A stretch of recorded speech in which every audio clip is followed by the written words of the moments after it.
Il y a des joueurs qui vous arrachent un waouh pour une frappe en lucarne, et puis il y a ceux qui vous arrachent un frisson pour une passe. Rayan Cherki appartient sans hésiter à cette seconde espèce, rare et insaisissable. Le genre de joueur qui ne cherche pas à briller à chaque ballon, mais qui sait exactement quand briller et pourquoi. Il sculpte les instants. Il attend le flottement d'une défense, le silence d'un stade pour glisser une passe qui fait basculer l'équilibre. Beaucoup de gens disent que Rayan Cherki va écarter Phil Foden de l'équipe. Aujourd'hui, discutons ensemble de cette question.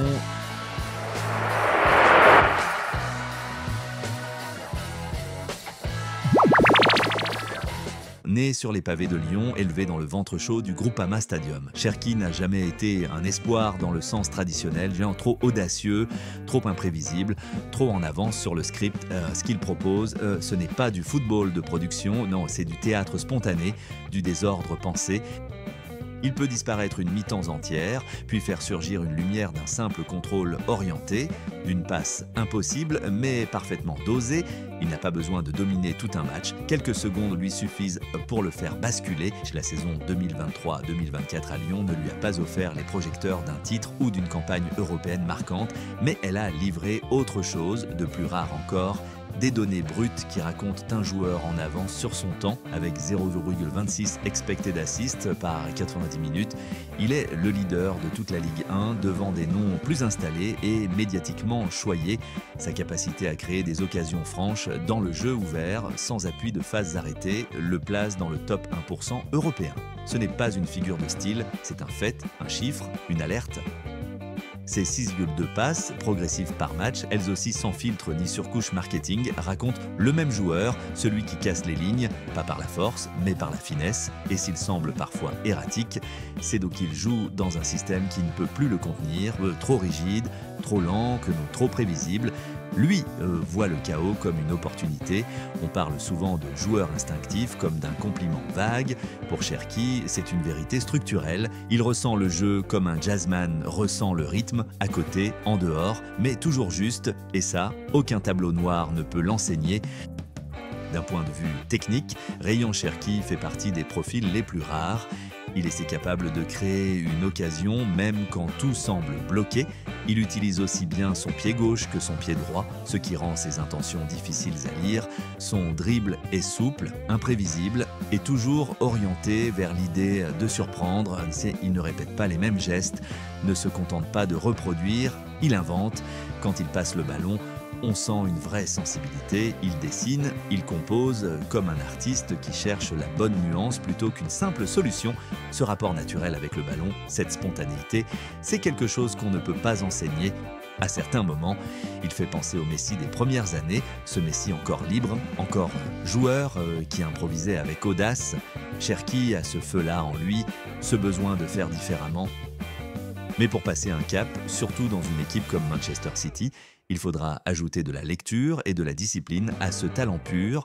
Il a parfois tendance à jouer avec beaucoup de liberté, ce qui peut déséquilibrer le bloc. Ce n'est pas une critique, c'est un point d'attention. À City, chaque déplacement, chaque position a un rôle dans l'ensemble. Il ne s'agit pas de brider sa créativité, mais de la canaliser au bon endroit, au bon moment. Il y a aussi l'aspect défensif. Cherki réagit souvent selon son ressenti, ce qui est si naturel à son âge, mais dans les grands clubs, on attend des joueurs qu'ils reconnaissent dans les moments où il faut presser ensemble. Relancer le pressing au bon signal, c'est une question d'automatisme collectif et c'est probablement là que se jouera sa prochaine grande progression. Dans les silences tactiques d'un match tendu, il y a parfois un geste qui n'est ni spectaculaire ni décisif, mais qui redessine la géométrie du jeu, une prise d'information rapide, une légère rotation du bassin, une passe intérieure en une touche. Chez Manchester City, ce genre de gestes invisibles porte souvent la signature de Phil Foden. La saison 2024-2025 n'a pas été celle de tous les triomphes. City a connu la fatigue d'une ère, le poids d'une domination qui commence à se retourner contre elle-même. Les automatismes se sont grippés, les éclairs se sont faits plus rares, et pourtant, dans ce brouillard contrôlé, une constante subsistait. La foi de Pep en Foden, non pas comme un choix tactique par défaut, mais comme une conviction métaphysique. Guardiola l'a dit un jour, Foden, ce n'est pas un attaquant, c'est un état, c'est le point de friction entre le chaos et la structure. Car Foden ne s'inscrit pas dans un poste, mais dans une dynamique. Il évolue selon les besoins du système, selon la respiration collective, ailier sur le papier, mais jamais vraiment collé à la ligne, intérieur gauche quand il le faut, meneur quand l'ombre s'installe, faux neuf quand le plan réclame une présence fluide. Il est tout cela à la fois sans jamais sacrifier la clarté du jeu. Ce qui fascine, ce n'est pas tant sa polyvalence que sa précision chorégraphique. Foden est né dans le moule du juego de position, cette philosophie qui, chez Guardiola, ne se contente pas d'occuper l'espace, elle l'organise pour produire du déséquilibre maîtrisé, là où d'autres doivent réfléchir à l'endroit où se placer. Foden ressent naturellement la bonne zone, le bon timing, le bon silence. Il sait quand s'écarter pour forcer le bloc adverse à s'étirer, il sait quand s'enfoncer dans le half space, là où les repères défensifs deviennent flous, il sait quand casser le tempo d'un simple contrôle orienté. Il n'est pas un dribbleur compulsif, ni un distributeur mécanique, il est un perturbateur élégant, un créateur d'interférences bénéfiques. Et surtout, il fait tout cela sans jamais perturber la structure collective.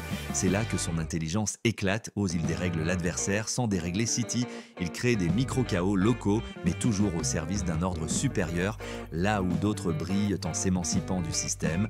Foden, lui, s'y enfonce pour mieux le déformer de l'intérieur. Guardiola n'a pas besoin de lui dire quoi faire.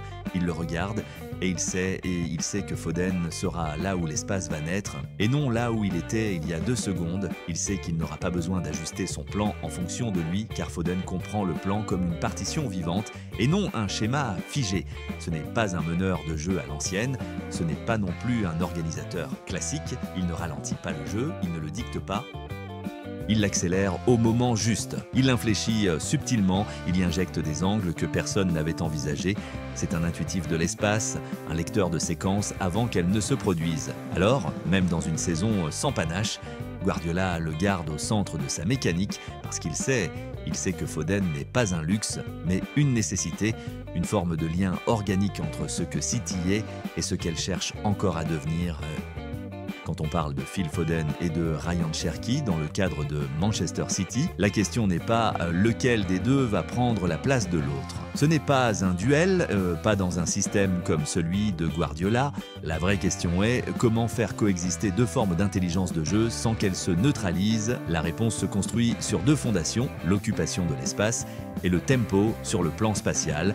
Tout commence par la répartition des zones d'influence. Foden s'exprime le mieux dans le half-space gauche et là il y crée des triangles constants avec le latéral et le milieu relayeur, souvent Gvardiol et Kovacic.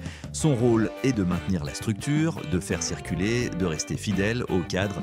Il donne de la stabilité à l'édifice. Cherki, lui, préfère le half-space droit, une zone souvent plus libre à City, notamment quand le latéral droit monte haut et que Bernardo Silva décroche pour rééquilibrer. Là, Cherki peut recevoir, se retourner, improviser. Il n'a pas besoin de dominer le match, seulement d'avoir une fenêtre d'expression, un espace court, une situation instable et il peut créer le déséquilibre. Résultat, il ne se marche pas dessus. Leurs zones sont complémentaires. Foden fixe, Cherki fracture. Foden fait respirer le bloc. Cherki injecte une décharge. L'un stabilise le tempo, l'autre le brise quand il faut. Reste la question du moment. Foden peut jouer 90 minutes sans perdre en efficacité dont il comprend les cycles d'un match, sait doser son énergie. Il peut suivre le plan du début à la fin. Cherki, lui, est un joueur de timing, pas de volume. Il est précieux quand l'adversaire commence à perdre en concentration. Quand les structures se relâchent, à ce moment-là, son imprévisibilité devient létale. Ce sont 2 logiques différentes. 2 types de présence. Foden incarne le fond, ce qui dure, ce qui soutient. Cherki incarne l'impact, ce qui frappe, ce qui décide. Et dans certaines configurations, ils peuvent coexister si on structure un triangle côté droit avec un relayeur bas, Rodri, un attaquant axial, Haaland, et Cherki en électron libre. Foden peut continuer à donner l'équilibre à gauche, le système respire des 2 côtés, et Pep aime ce genre de respiration. Ce n'est donc pas un choix binaire, c'est une affaire d'agencement, un jeu d'horlogerie. Alors, après tous ces découpages tactiques, cette lecture du rythme offensif, cette exploration de la frontière entre intuition et structure, as-tu trouvé ta propre réponse? Le trio Cherki, Foden, Haaland représente-t-il, selon toi, la meilleure formule possible pour que Pep Guardiola redéfinisse définissent encore une fois le football d'attaque, ou bien dans un coin de ton esprit dort peut-être un autre système, une autre organisation, une idée plus audacieuse encore. Le football n'a jamais été une science exacte. Et c'est peut-être ce qui en fait tout le charme. Chaque regard posé sur un match est une version du jeu, chaque passionné porte en lui une grille de lecture différente. Forgé par l'émotion, les souvenirs, les intuitions, ce que Pep voit à travers ses schémas, d'autres le devinent par le chaos et parfois, entre deux silences, naît une idée que personne n'avait vu venir, alors exprime-la, propose-la, contredit, nuance, enrichit, laisse ton avis en commentaire. Ce débat ne t'appartient pas moins parce que tu n'es pas sur un banc de touche, et au contraire, c'est justement parce que tu regardes et que tu analyses, que tu ressens, que tu fais partie de cette conversation